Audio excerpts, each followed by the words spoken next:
What's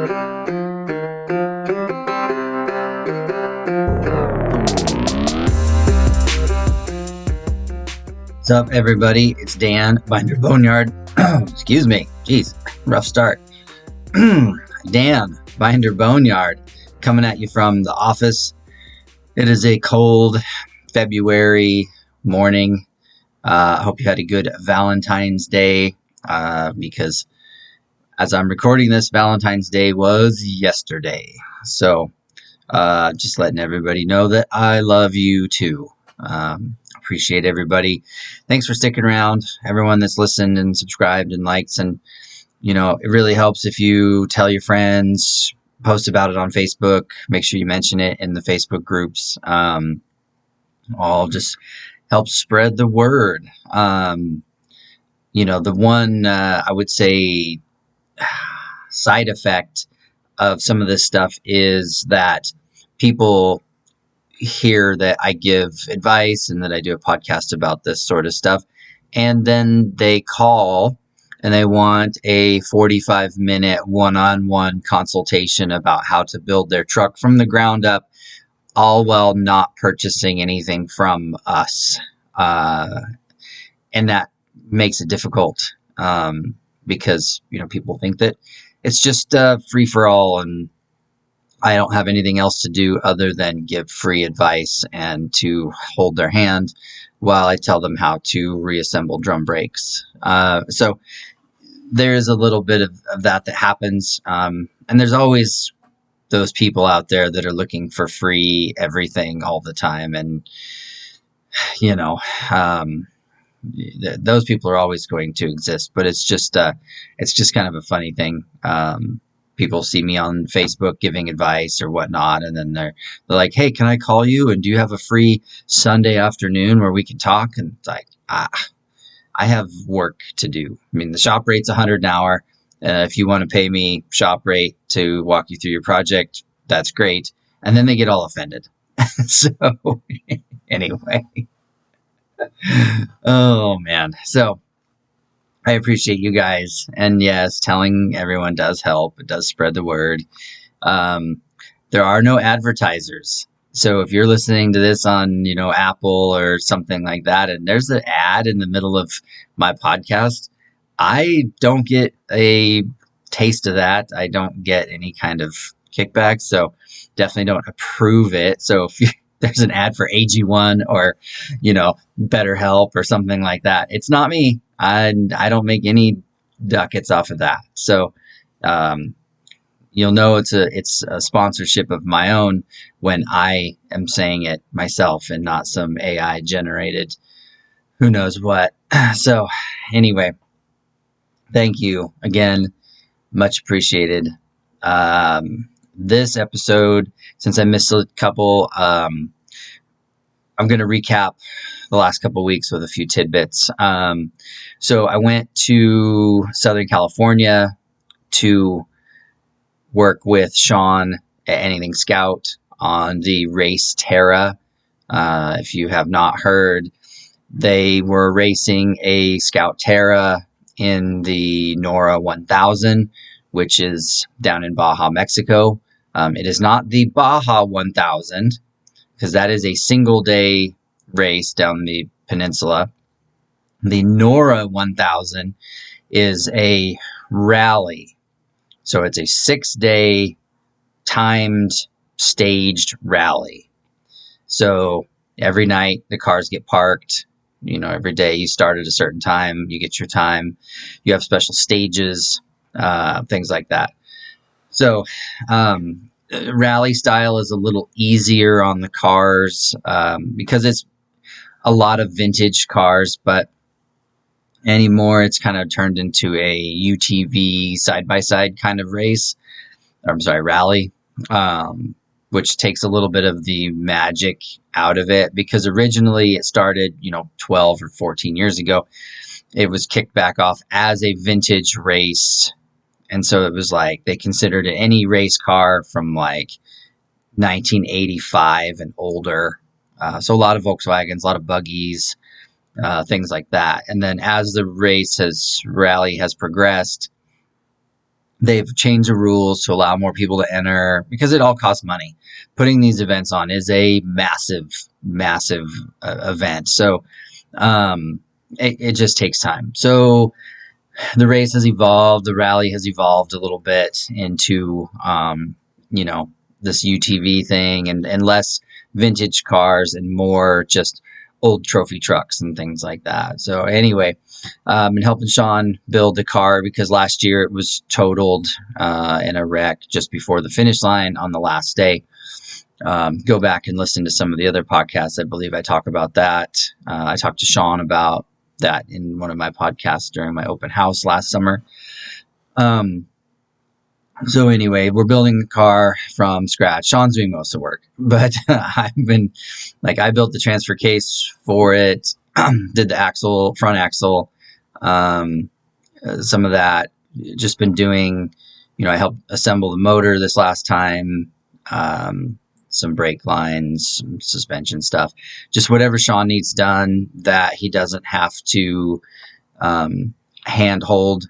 Because any other help that he's getting right now is, guys that are maybe mechanically proficient, but they don't know the process or they don't know how we did it last time and whatnot. So Sean still has to do some helping along the way. Whereas with me, he pretty much just says, "Hey, assemble this," and then I do it.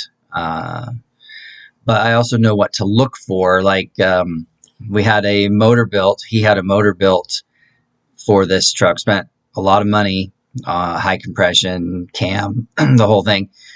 And the engine shop doesn't know the international quirks. So the rocker stands did not have any thread sealer on them. And if you know your international motors, you know that 4 of the rocker stand bolts go into the intake runner. And if you don't seal those bolts, you get a vacuum leak. And so, of course, I had to check it. I wanted to make sure it was right. We didn't want to assume the motor shop knew what they were doing. And sure enough, no sealer on any of the rocker stand bolts. So it was little things like that needed to be done just to ensure that we would have trouble-free run, because it's easier to do it now than it is when we're testing the car and it runs like hell and you can't figure out why. So did that, and it was also, I hate to use the word vacation because I was working, but Southern California is nice in its own respect. Just the weather, the atmosphere, it's not downtown LA.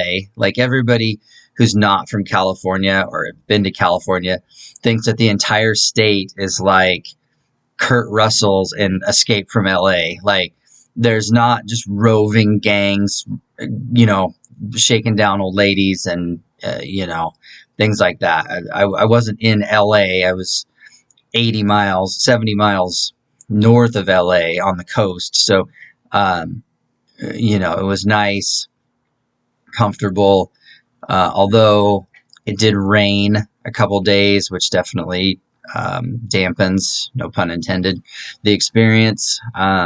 So that made it a little harder. And then Sean's family was sick. And so I ended up sleeping in the Travelall, which, if you followed on Facebook or Instagram, I took the old lady, which is our 73 1010 Travelall. It's actually Josie's Travelall, but I said our. Anyway, I took that, and I had set up an air mattress in the back and sleeping bags, and I have one of those Webasto knockoff diesel heaters. So it was pretty comfortable in there. The air mattress is nice. It wasn't bad. I've definitely slept in worse doing some of this stuff. I worked for other race car shops in the past doing prep and setup and testing, and they were not as hospitable. So I ended up sleeping, in the back seat of my truck or underneath something or whatever. partially because I was not prepared, because I did not expect to have to sleep in the dirt, but also, I thought that maybe they would sort of be helpful. But anyway, so this, I travel a lot more prepared as I've gotten older. So like I said, air mattress, had some sleeping bags, that kind of thing. And the Travelall, if you've ever had a D series Travelall, you know that they are cavernous. So plenty of room for sleeping bag and all my stuff. And then I also took my Christmas present, which was a 1980 Honda Trail 110. So it's a scooter. It's got signals and brake lights and all that stuff. Super fun. But the scooter did not run when I got it. So put a battery in it, got it running, didn't run the best. So I bought a carburetor from Amazon, which I hate supporting, the big machine that much, but these little bikes were sold all over Asia and everywhere else. So any replacement part you want for them, that's where it's coming from, because they're Japanese bikes anyways. That's a Honda. So kind of stuck with that. But anyways, bought a carb for it and ran amazing after that. Cleaned the air filter, just did some little light maintenance on it. And so I took that so I could scoot around town. Because the other thing about Southern California is that there's parking is hard. There's a lot of cars, a lot of people, a lot of visitors. And when you can just scoot around on your little bike and just be a menace to society, it's way more convenient. So I I was like John Connor in Terminator 2. I'm just like buzzing around on sidewalks and weaving between cars. I probably I could have been a little more courteous, but man, it's fun. I've had motorcycles of some capacity since I was a teenager. So having a scooter, a little bit different, being the way you sit on this thing, but man, it was a good time just puttering around. And it starts on the first kick and it's ready to go. There's no warm up time. There's no nothing. You just kick it and go, and it always starts, always runs. And it does I think one time I saw the speedometer get up to 45. So, you pull out in traffic and it gets right up to 35, 40, not a problem. So, yeah, it was fun. But yeah, worked on the car, had a good time. It was also Sean's birthday. So, everyone went out to In-N-Out, which also another California staple. In-N-Out is probably my favorite burger joint. And I've been around the country, so you Whataburger people, just keep it to yourself. I just enjoy the atmosphere. I like the food.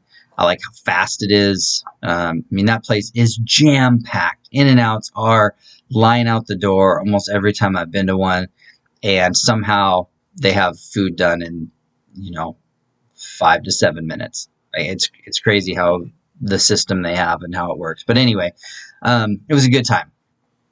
And then I did take a vacation and I hopped over to Eastern California to the King of the Hammers desert race, rock race that they have over there every year. And if you've followed me for any length of time, you know that I like to go to that race. I've been going to it for a decade now. It is like a cross between Burning Man and Mad Max and the Baja 1000. It's race cars, it's chicks in leather halter tops, it's all the kinds of food that you can imagine. It's 24-hour party. It's really something else. Really something else. And I can't describe it to people. I show them pictures on my phone and they're like, oh yeah, no, that looks neat. No, that's a good time.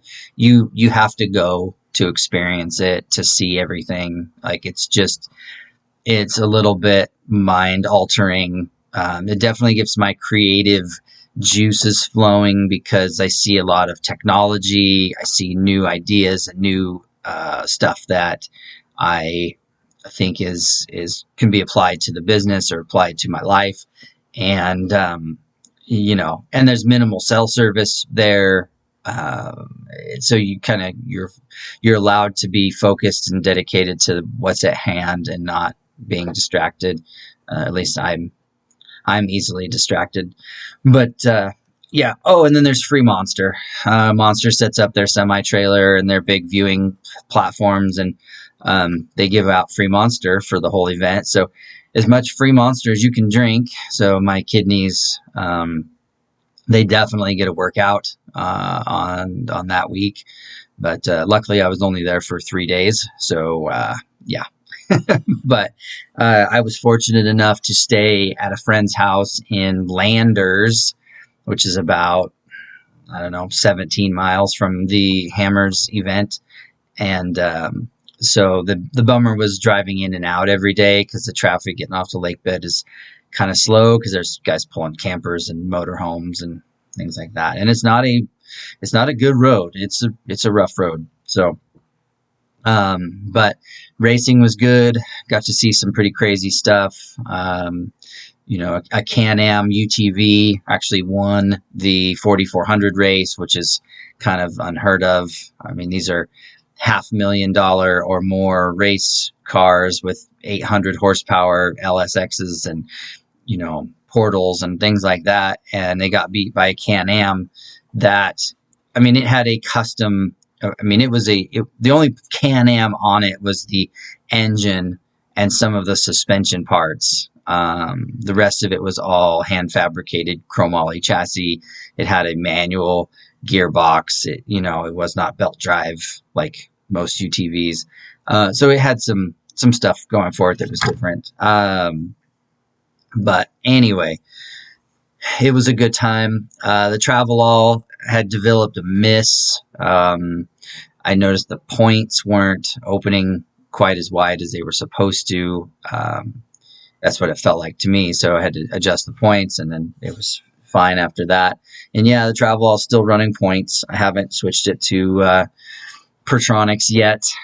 We were just running it as it is, pretty much. We did do a mild tune-up on it when we first brought it in.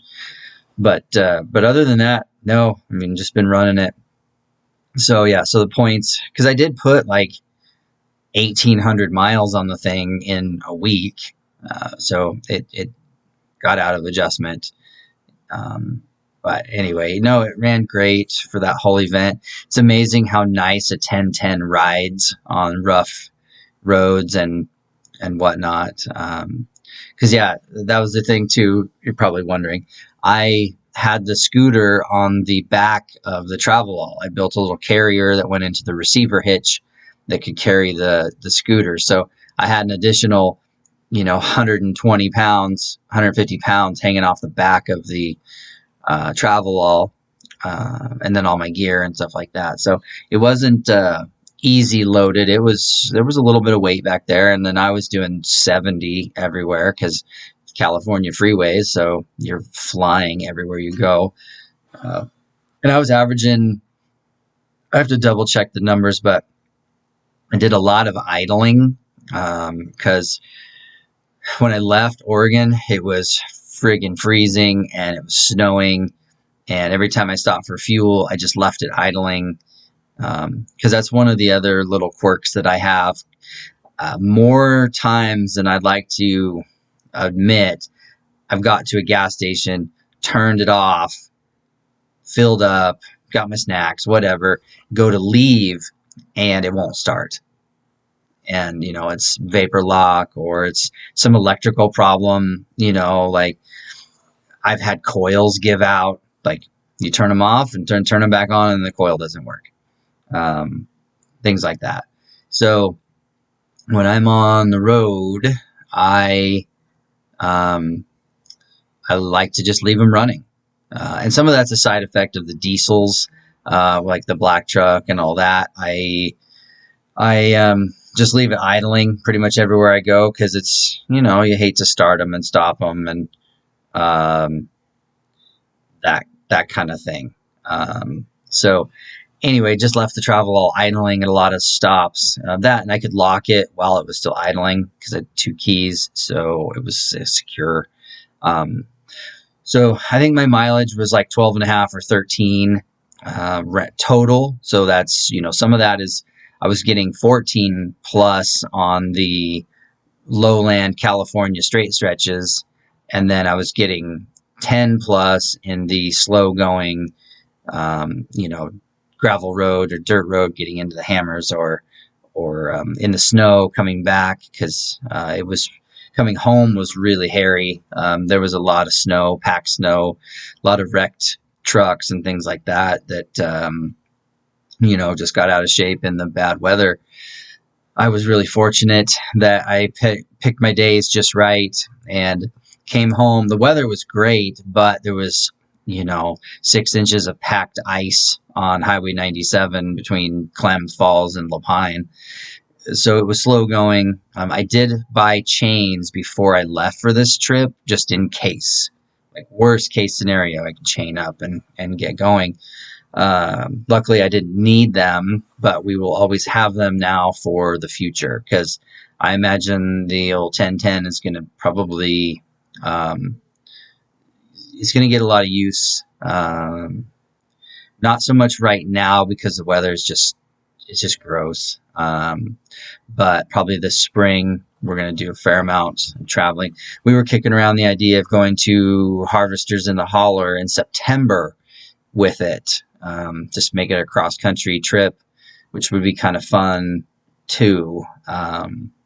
So definitely going to put some miles on it. I don't think we're going to sell it anytime soon. She's got quite a bit of rust in the quarter panels and things like that. So I think we're just going to run it until we just can't anymore. But that's up to Josie, because it's hers. It's titled her name. It's her truck. So she can do with it what she wants. But, yeah, as far as road tripping and international goes, I just recommend you guys buy like one of those plastic center console things. You can get it AutoZone or whatever, that throw a couple drinks in it or hold your snacks or your wallet or whatever, because everybody knows, there's no cup holders, there's no conveniences. You get one cigarette lighter that might work.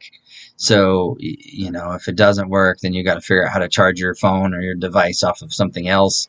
If you take the fuse panel off on a D series, take the fuse panel off, there's several male terminals that don't have anything on them, but they're powered hot. So you can jump off of that and run a hot wire down to a aftermarket cigarette lighter, some sort of power port, and power stuff that way. Just remember that depending on what you hook up to, may be hot all the time. And if you leave it hooked up to something that draws power, like a refrigerator or something of that nature, you're going to run your battery dead. So just remember that. And that's a last resort. Like, normally we just go out of our way to make sure the cigarette lighters work before we do anything else. And if we need additional ports, then that's when we jump off of the factory fuse panel. But no, it's really just about convenience and comfort. So, if you're going to embark on a big trip, like, try to do some sound deadening beforehand. Even if it's just like some rubber mats, generic rubber floor mats, some Dynamat on the back wall of the cab, even some foam, those gray foam standing pads that you can get at Harbor Freight for $20. Like, cut those out and glue them on, like anything like that to make the road trip a little bit more quieter, because the sound really gets to you. That's my biggest problem with the black truck. There's so much drone from that diesel motor and the straight pipe and everything else that by the end of a 14-hour day on the road, I'm pretty tired. Like, it just wears on me, and my ears are ringing. Like, that's a big part of it too. So, it was nice in the 1010 with all the insulation and the quiet 392 and the dual exhaust with the mufflers that are 2 feet long a piece. Like, That thing is a quiet cruiser. The most noise you get out of the 1010 is wind noise, just hitting the windshield and just you whistling off the mirrors and stuff like that. Like it's really a quiet driver. So that's kind of the baseline for what a quiet truck can be. But anyway, no, any conveniences for road tripping, power ports, cup holders, some sound deadening, just making sure that you got your heater works, your AC, whatever, and then that's just for comfort stuff. I've done a whole podcast on mechanical once-overs before a trip, so you can go back and review that. I've done several of them. So, but anyway, that was it. It was a good trip. I was gone for 7 days, got a lot done, saw a lot, connected with some good friends, met some new people, better understanding of the race car and what our plans for April is going to be, and all that. So anyway, yeah, I appreciate you guys. Thank you for listening. Thanks for following along. I hope that you learned something, and see you at the next one. So anyways, thanks for listening, and I'm Dan from Binder Boneyard.